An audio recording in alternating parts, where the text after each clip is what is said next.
pessoal, meu nome é Rosane Silva, faço parte do projeto cultural da Prefeitura Municipal de Gravataí, Oficina de Resgate Cultural, a Semana Farroupilha. Juntamente comigo nesse projeto estão a Patrícia Coelho, o Cláudio Luiz Silva, o Edson Fagundes e o Lúcio Mota. Bem, quando nós pensamos e idealizamos esse projeto, qual era o objetivo?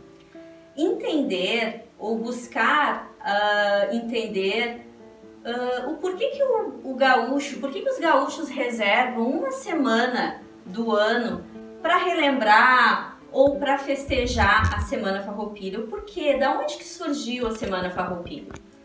Pois então, Semana Farroupilha homenageia os nossos heróis farroupilhas e relembram fatos da Guerra dos Farrapos.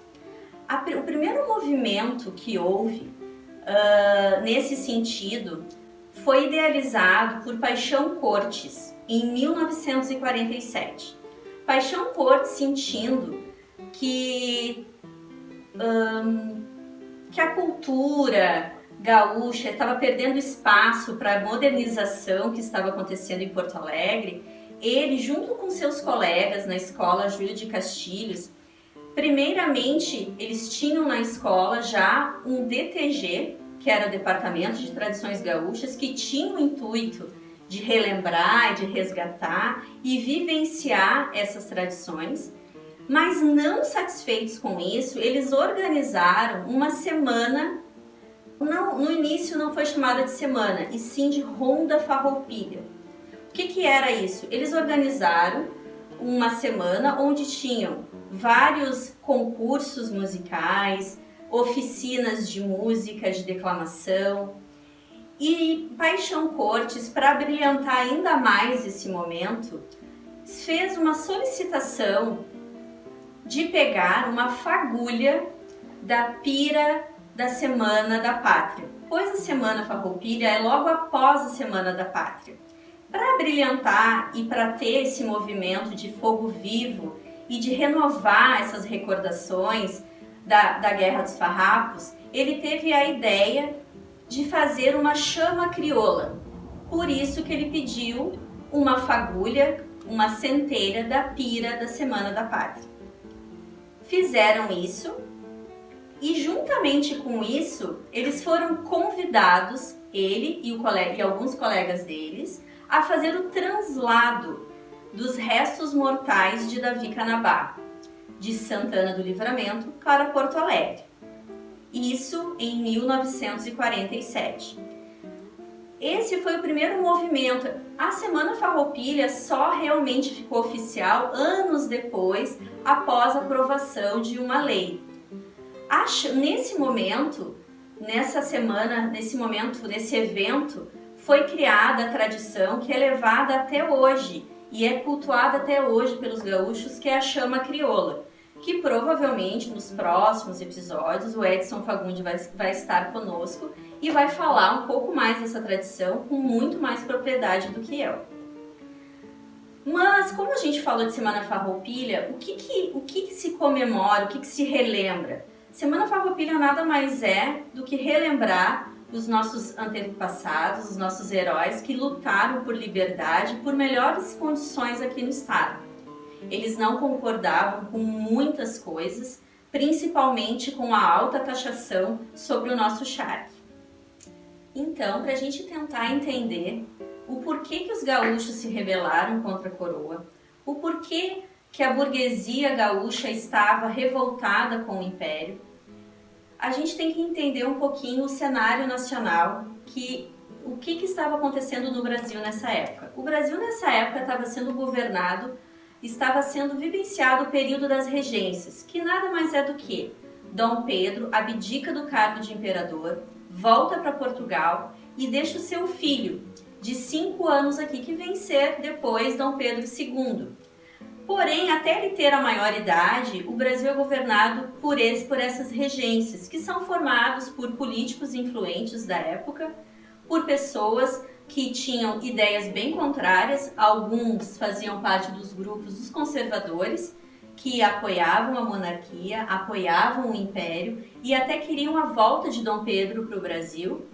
e do outro lado os liberais, dos quais os gaúchos e os farroupilhas faziam parte. Os gaúchos queriam ter mais autonomia no estado, estavam buscando uma melhor condição nos impostos cobrados sobre o charque, principalmente, e queriam ter mais autonomia no estado. Queriam, por exemplo, escolher o seu próprio governador. E sem contar que os gaúchos também tinham um pouquinho de ressentimento por não serem reconhecidos pela coroa. Até porque os gaúchos lutaram em guerras pelo Brasil, na Guerra da Cisplatina, por exemplo, e eles tinham um sentimento que não eram valorizados pela coroa. Bem, depois de muita discussão, de muitas assembleias e de nunca ter chegado a nenhum acordo, a burguesia rural, liderada por Bento Gonçalves, resolve literalmente se rebelar contra a coroa. E em 19 de setembro de 1835, na noite de 19 para 20 de setembro de 1835, eles invadem Porto Alegre. Há um combate que dura cerca de 3 horas, eles sobem até a Ponte da Azenha, onde fica o gabinete do governador, que na época era chamado presidente da província, Fernandes Braga, despacha completamente as tropas imperiais e o governador para Rio Grande. Rio Grande, aliás, é uma cidade onde tinha um enorme contingente de tropas imperiais, despacha eles para lá. Porém, Porto Alegre é reconquistada em 1836. Menos de um ano depois, Porto Alegre é reconquistada pelos imperiais. E isso é uma perda enorme para os farroupilhas, porque Porto Alegre nunca mais foi reconquistada pelos farroupilhas. Porto Alegre foi uma cidade, juntamente com Pelotas e Rio Grande, que se mantiveram fiéis à coroa. Tanto é que Porto Alegre ganhou o título de Dom Pedro de cidade leal e valorosa, da qual vocês podem conferir essa informação na bandeira de Porto Alegre. Bem, após isso, após fazer a conquista, após Porto Alegre ter sido retomada, houveram algumas batalhas muito importantes que fizeram parte aí da Revolução Farroupilha. Algumas se destacam. Uma delas é a Batalha do Ceival.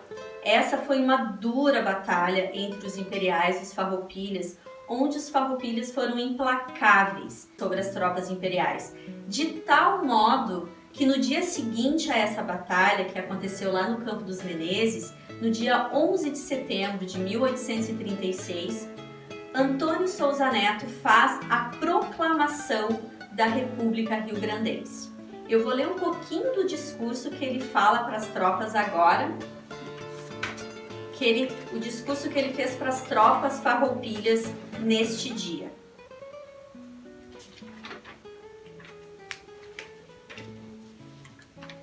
Camaradas, nós que compomos a primeira brigada de exército liberal, devemos ser os primeiros a proclamar, como proclamamos, a independência desta província, a qual fica desligada das demais do Império e forma um Estado livre e independente, com o título de República Rio-Grandense. Camaradas, gritemos pela primeira vez: viva a República Rio-Grandense! Viva a independência! Viva o Exército Republicano Rio-Grandense! A primeira capital da nova nação rio-grandense foi Piratini e Bento Gonçalves foi nomeado o novo presidente dessa nova província. Dando continuidade, Bento Gonçalves, que não estava nessa batalha, estava em Viamão, sabendo deste feito, sabendo da proclamação feita por Antônio Souza Neto, resolve se reunir às tropas de Antônio Souza Neto. Porém, eles são surpreendidos na Ilha do Fanfa pelas tropas imperiais. Lutaram contra as tropas imperiais durante incansáveis 3 dias. E após 3 dias de batalha, resolvem se entregar. Neste dia, é preso Bento Gonçalves, Pedro Boticário e Onofre Pires. Eles são presos Bento Gonçalves é preso e levado para o Forte de Guanabara, onde lá ele conhece Giuseppe Garibaldi, que é um importante personagem da nossa Revolução Farroupilha, porém eu vou falar dele mais adiante. Giuseppe Garibaldi, ele é um italiano refugiado da Itália que tinha sido condenado à morte lá por ser um revolucionário e estava exilado no Brasil. Conhece a causa Farroupilha, sabe que o presidente, o líder dessa revolta está preso no Rio de Janeiro e vai até o Forte de Guanabara para conhecê-lo. Conhece Bento Gonçalves e ainda planeja uma fuga. Porém, essa fuga foi frustrada porque Pedro Boticário era um pouquinho gordinho e ficou entalado em uma das saídas do forte. E aí Bento Gonçalves acabou desistindo da fuga. Sentindo a fragilidade do Porto de Guanabara, Bento Gonçalves é levado para o Porto do Mar na Bahia. Como o nome já diz, Porto do Mar rodeado por água por todos os lados. Mas acreditem, Bento Gonçalves consegue fugir a nado e volta para o Rio Grande do Sul em novembro de 1837, depois de esse feito incrível, e volta aos combates com força total. Uma outra importante batalha que houve durante a Revolução Farroupilha foi a Batalha do Barro Vermelho. Batalha do Barro Vermelho foi na cidade de Rio Pardo. Recebeu esse nome pelo enorme derramamento de sangue. Se cogita que na noite, isso aconteceu em abril de 1838, que na noite do combate morreram cerca de 800 soldados, na sua grande maioria imperiais. Neste episódio, nesta batalha, os farroupilhas foram tão implacáveis que conseguiram capturar a banda imperial. E nesse momento pediram ao maestro José Mendanha a composição do hino rio-grandense, que é o hino que nós cantamos, ovacionamos em cada canto do estado até hoje. Lá em Rio Pardo ainda tem uma praça onde tem um marco, uma cruz demarcando aonde o hino foi escrito, foi composto, e também demarcando aonde muitos dos nossos farroupilhas, muitos dos nossos antepassados perderam a vida lutando pelo nosso estado.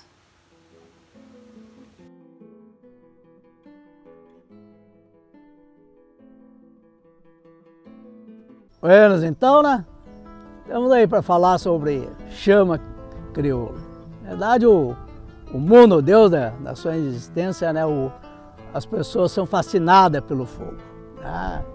Ele serve para aquecer as pessoas, serve para fazer os assados, cozimento, né? Dar claridade. E foi nesse intuito que o Paixão Cortes, lá com aquele grupo dos 8, lá em 47, quando o Paixão entrou num bar em Porto Alegre, quando ele estudava no Júlio de Castilhos, quando veio lá do interior, né, e chegou aqui estudando, entrou num bar e viu a bandeira dos Farroupilha, né, servindo lá como uma cortina numa janela. Ele, indignado com isso, né, se reuniu com uns amigos dele lá do interior que veio, que estudavam tanto no Julinho como na outra escola em Porto Alegre. Né, o pessoal do interior vinha para fazer o seu estudo de formação na capital, e eles começaram, isso era pós Segunda Guerra, e começando o estrangeirismo, eles se indignaram com isso e se reuniram e começaram a preparar umas atividades de atividades lúdicas que eram acostumados lá na campanha lá no interior. E esse grupo pediu licença para a Liga de Defesa Nacional para tirar no dia 7 de setembro uma centelha do fogo simbólico da pátria. E o comandante da Liga Nacional autorizou. E eles, então, de forma improvisada, né, pegando cavalos emprestados de alguns estanceiros na proximidade de Porto Alegre. Foram para o centro lá, ali no Julinho, e tiraram lá o monumento, Bento Gonçalves, uma centelha, então no dia 7, 5 horas, pelo encerramento, o apagamento do fogo simbólico, eles tiraram a centelha improvisada com a tocha, né, um cabo de vassoura com um pano enrolado, amarrado ali com tiras, embebido com querosene, e saíram. Então, com disparada com aquele fogo, levando até o Julinho, a Escola Júlio de Castilho. E lá prepararam, lá então, do dia 7 até o dia 20, várias atividades, úrgica, cantoria, né, e trova, e verso, e declamação, que passaram, então, todos esses dias, dia e noite, com um candeeiro, daí lá, que foi transferido desse atocha com um candeeiro e ficou aceso, e daí se deu, então, o início dos festejos, e esse fogo, então, chamado fogo simbólico, né, o fogo da chama crioula tradicionalista, dos gaúchos. E isso foi passado, então, a ser, de ano em ano, a gente foi acendendo. Chegando num período lá, nós começamos a acender essa centelha no interior. No momento histórico lá de uma passagem, se faz essa geração da chama. Essa geração ela é importantíssima, porque ela é gerada a cada ano para a revitalização e a confirmação dos nossos feitos, da renovação daquilo que a gente quer seguir em diante, daquilo que a gente acha que é familiar, de chegarmos e levarmos a claridade, o norte, para que lado nós queremos seguir. E essa chama, essa renovação é esse espírito, essa chama que, quando ela não se apaga no 20 de setembro, porque essa chama ela é uma chama que fica acesa o ano todo nos nossos corações. É com essa chama que a gente vive, e ela que nos fortalece, é uma chama da alma do gaúcho. Porque mesmo pessoas que não são do interior, que não vivenciaram esses feitos históricos dos farroupilhas, que não participaram dessa peleia toda, mas corre nas veias a cada semana farroupilha. A cada geração de chama, essas coisas renascem como um DNA do povo gaúcho. Até povos que não são daqui do Rio Grande do Sul se acrenciam e se agaúcham com essas coisas e se encantam por essas coisas do gaúcho. E a chama crioula, essa chama que ela é o nosso norte, ela que dá o início do nosso movimento, ela dá início da construção do tradicionalismo gaúcho. Um abraço!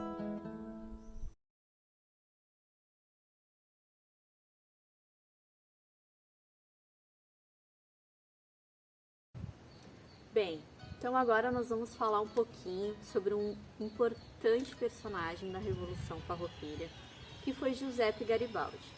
Giuseppe Garibaldi, como eu já havia falado, revolucionário, italiano, fugiu lá da Itália, estava exilado no Brasil, conheceu Bento Gonçalves lá no Rio de Janeiro, arquitetou uma fuga que foi frustrada lá, e após ele fugir, Bento Gonçalves fugir lá do Forte da Bahia, eles voltam para o Rio Grande do Sul com força total.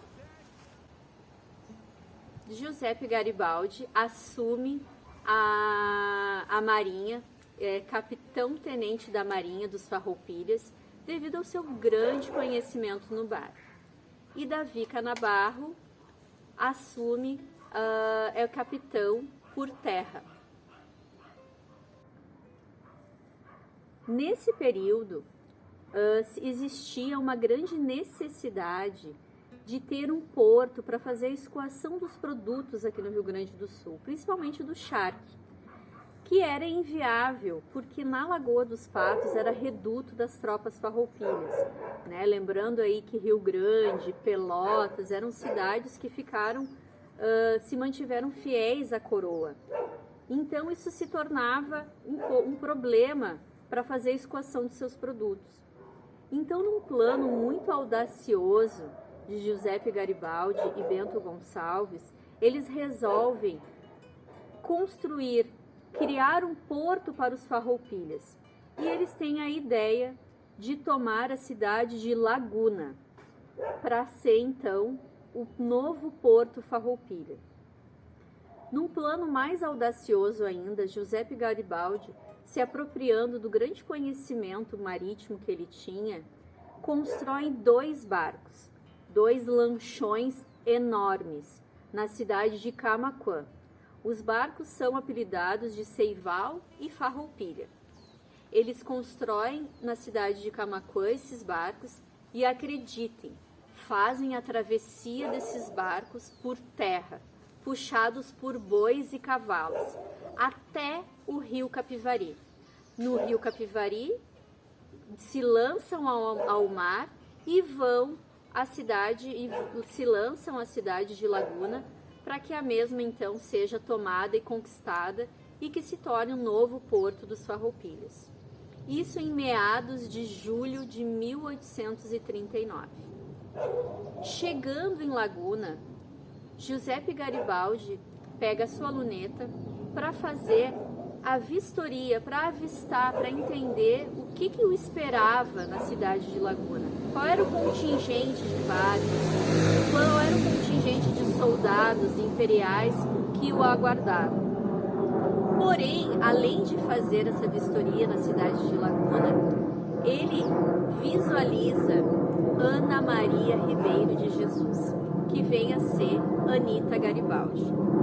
E acreditem, ele fica enfeitiçado por ela. Após isso, tomam Laguna, sem muita resistência, e proclamam a República Juliana. Juliana pelo mês de julho e República Juliana, sim, é uma nova república, até porque em Santa Catarina também haviam muitos movimentos separatistas e não teria o porquê ser uma continuação da Revolução Farroupilha, e sim que eles também tivessem a sua própria república para lutar também e para fazer as suas conquistas. Enfim, em 22 de julho de 1839, eles instauram a República Juliana. Após fazer isso, Giuseppe Garibaldi vai até a cidade para se reunir com alguns apoiadores da Revolução. E acreditem, num desses cafés que ele chega, nesses casarões que ele chega, ele encontra finalmente aquela que ele tinha visto na luneta quando chegava em Laguna, a Anita Garibaldi. O encontro foi magnético, o encontro foi especial. Ele a sauda e a primeira coisa que ele fala para ela é: tu deves ser minha. E agora eu vou ler o trecho do livro de suas memórias, onde ele descreve esse momento. Entramos e a primeira pessoa que se aproximou era aquela que eu tinha visto pela luneta.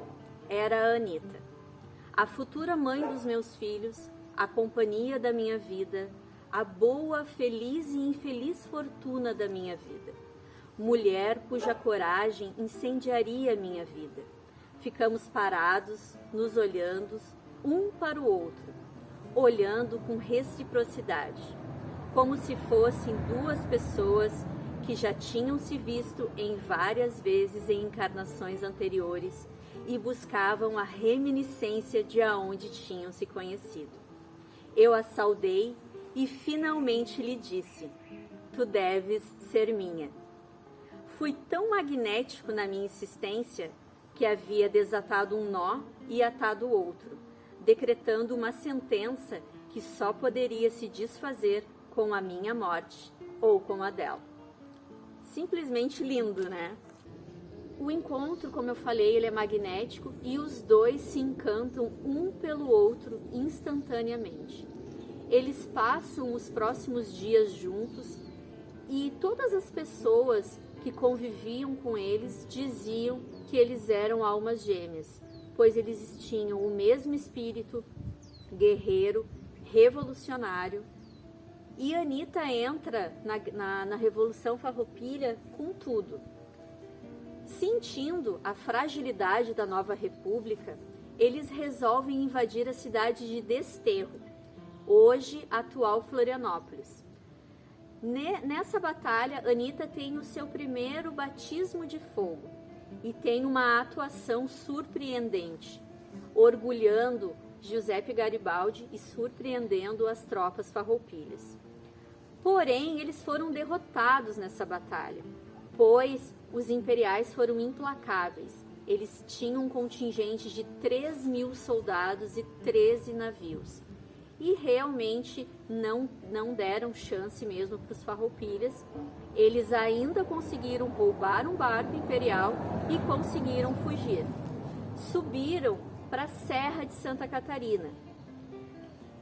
Posteriormente, após alguns dias, ainda lutaram na batalha de Curitibanos. Perderam essa batalha também. Porém, nessa batalha, Anitta foi capturada.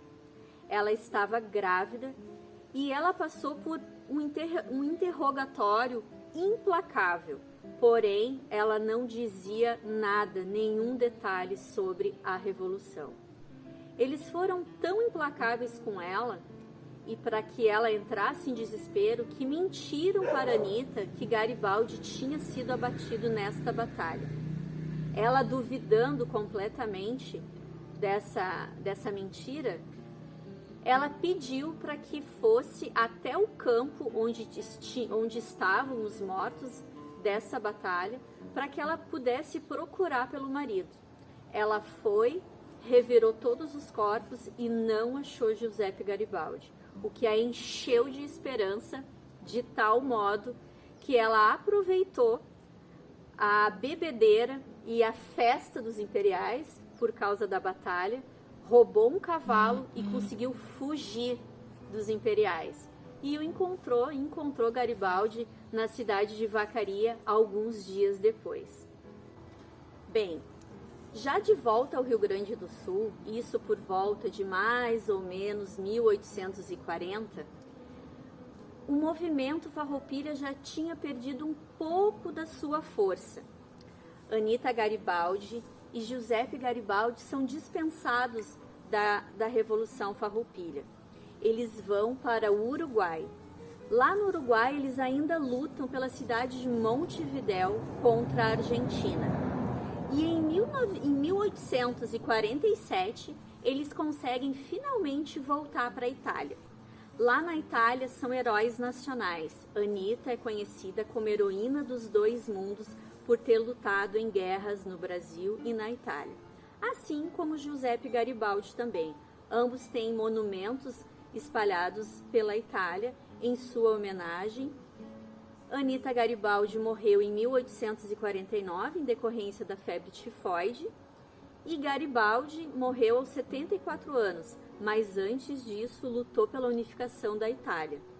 Por isso que ambos são heróis nacionais e é uma pena que a gente não reconheça e não os homenageie tanto, não os reconheça tanto aqui no Rio Grande do Sul, porque realmente são heróis e lá na Itália são muito reconhecidos mesmo. Bem, como eu havia falado, em 1840, o movimento Farroupilha ele começa a perder um pouco da sua força, um pouco mais empobrecido, com muitas baixas também, e cerca de 2/3 do exército imperial estavam no Rio Grande do Sul. Bento Gonçalves até começa a fazer, a tratar um acordo de paz. Porém, depois de perdas de cidades importantes e apoiadoras como São Gabriel, São José do Norte e Viamão, e também muitas divergências dentro do movimento Farroupilha. Em 1843, embora ele tenha iniciado o acordo de paz, ele não os conclui e acaba saindo da vida pública e também saindo da Revolução Farroupilha, abdicando do cargo de presidência, deixando para José Gomes Jardim. Quem assume as negociações do Tratado de Paz é Davi Canabarro. Ele pela parte dos Farroupilhas e Duque de Caxias pela parte dos imperiais. Porém, tinham causas, acordos que estavam difíceis tinham dificuldades, a coroa tinha dificuldade de fazer o acordo, porque tinham duas questões muito importantes. Primeiro, que para se fazer um tratado de paz, eles jamais assinariam um tratado de paz com o Rio Grande do Sul, porque isso daria autonomia de nação. O tratado é somente assinado por países ou nações. Então a coroa jamais faria essa assinatura, pois estaria assumindo a nova nação do Rio Grande do Sul. E outra coisa também que estava emplacando e demorando o fechamento da guerra era a questão da libertação dos escravos alistados na guerra. Isso foi resolvido pelo ataque dos lanceiros negros, que foi a Batalha dos Porongos, onde resistiram poucos negros alistados. E isso acabou sendo um problema resolvido, um problema menos para que o acordo e a guerra chegassem ao fim. Pois então, o tratado foi assinado pelos Farroupilhas, somente pelos Farroupilhas, em 1º de março de 1845, em Ponche Verde, hoje cidade de Dom Pedrito. Nele ficou acordado a taxação do charque importado em 25%, que é um grande motivo, ou melhor, talvez o maior e o único motivo dos gaúchos terem se rebelados, porque conforme eu falei para vocês, a guerra começou por essa taxação, começou por essa desleal taxação sobre o nosso charque aqui, e os movimentos de separatismo, de independência, de libertação dos escravos foram ganhando proporção, foram ganhando movimento depois, mas o principal motivo dos gaúchos terem ido à guerra foi a taxação do charque. O que ficou mais acordado? As patentes dos comandantes farroupilhas, elas seriam mantidas e reconhecidas no exército brasileiro. Isso de fato aconteceu, alguns dos nossos farroupilhas lutaram ainda na Guerra do Paraguai depois. Outra coisa que não aconteceu, mas que ficou acordado no nosso tratado, foi em que os gaúchos poderiam escolher o presidente da província. Isso infelizmente não aconteceu. A coroa ainda continuou fazendo esse desmando, né, e escolhendo, né, o nosso governante aqui do estado. A libertação dos escravos alistados, os poucos que restaram após a Batalha dos Porongos, eles foram devolvidos aos seus donos, e o pagamento das dívidas da guerra, tá? Isso também praticamente não aconteceu, até porque a coroa também não queria, né?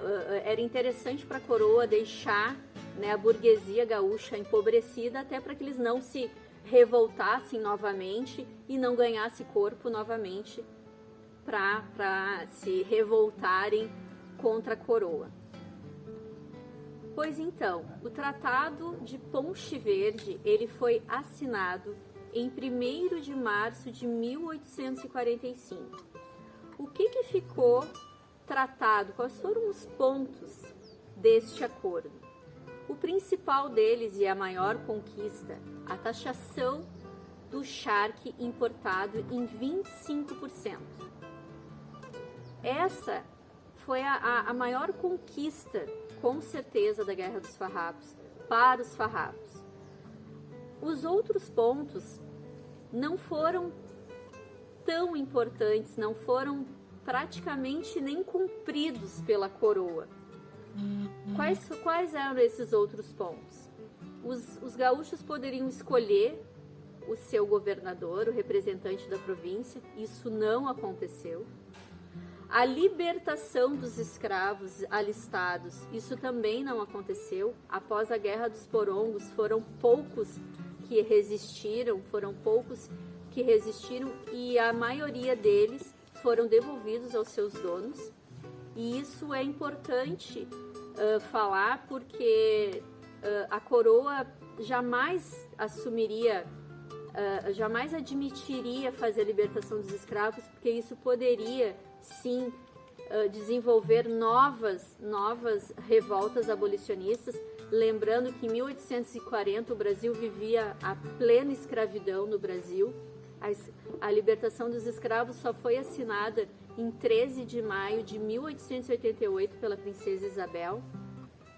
Então era algo que realmente a coroa jamais admitiria dar a liberdade aos negros alistados, porque isso com certeza incentivaria novas revoltas abolicionistas. Bem, concluindo então, né, o tratado, né, de Ponte Verde, a gente se questiona, mas nós perdemos a guerra, nós ganhamos a guerra, nós empatamos. O tratado ele trouxe benefícios para ambos os lados, né? O Rio Grande do Sul conquistou a taxação do charque, que foi o real motivo dos gaúchos terem entrado na guerra. E o Brasil, né, por sua parte, não perdeu uma importante fronteira, um importante território fronteirista, né, do seu território. Então foi importante para os dois, sim. Porém, como outros acordos acabaram não sendo cumpridos, a gente fica com essa sensação de que nós perdemos a guerra, né? Existiu mesmo a perda, vamos dizer, militar, ela existiu, né? Nós fomos vencidos pelo Império, pela força imperial, né? Fomos derrotados. Porém, a gente tem que olhar a história com um outro olhar. A Guerra dos Farrapos significou a consolidação do Rio Grande do Sul como força política dentro do país. E isso fica muito claro na história quando a gente olha a proclamação da República em 1889, na libertação dos escravos em 1888, na era Vargas, onde os gaúchos sempre se fizeram presentes e sempre souberam se posicionar. E eu acho que essa é a maior característica do nosso povo. Nosso povo é aguerrido, sim. Fica para a história a Guerra dos Farrapos, fica a força, a resistência, as façanhas, o espírito de luta por condições melhores, por liberdade, sim, por sermos independentes, por querer mais autonomia. Mas eu ainda acredito que a maior herança da Guerra dos Farrapos é a nossa identidade, é a autenticidade do gaúcho. Nosso povo, ele é reconhecido, ele é respeitado pela sua personalidade. É um povo que se posiciona, que não se acomodou com os desmandos da coroa. É um povo que foi para a luta, gosta tanto de brigar, que a gente comemora muito mais o início da Guerra dos Farrapos do que do seu final.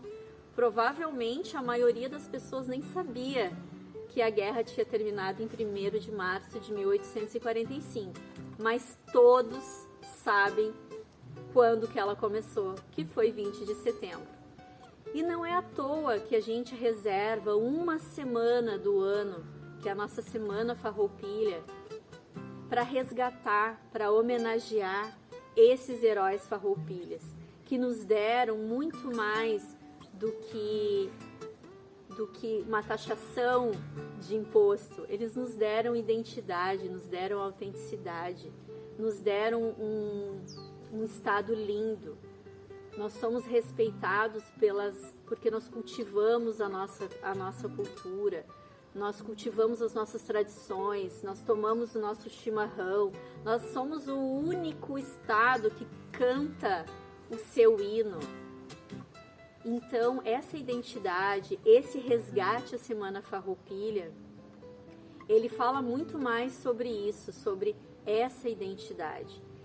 E é esse sentimento que cada gaúcho, que cada gaúcha leva em consideração, leva no coração, sim, esse orgulho. Orgulho das nossas tradições, orgulho das nossas façanhas, orgulho dos nossos antepassados que lutaram, que não se aquietaram e que nos deixaram isso como herança. Esse projeto teve esse objetivo, de fazer esse resgate, de trazer um pouquinho mais da história, para que a gente nunca esqueça que nós somos gaúchos e que somos gaúchos graças a essa história, a essa identidade. E aproveitando, né, para concluir, né, gostaria de agradecer, né, o convite do Lúcio, da Patrícia, para fazer parte desse projeto, né? Tenho muito orgulho de ter feito parte desse projeto. Espero que vocês tenham gostado. Agradeço já a cada pessoa que tirou um tempinho para assistir e espero que vocês tenham gostado. Um super abraço a cada gaúcho, a cada gaúcha, né? E que esse projeto seja só mais um projeto dos muitos que ainda vão vir para manter a nossa tradição, para cultivar os nossos costumes e principalmente fazer com que as próximas gerações tenham tanto orgulho como a gente tem dessa terra tão amada. Tchau, tchau!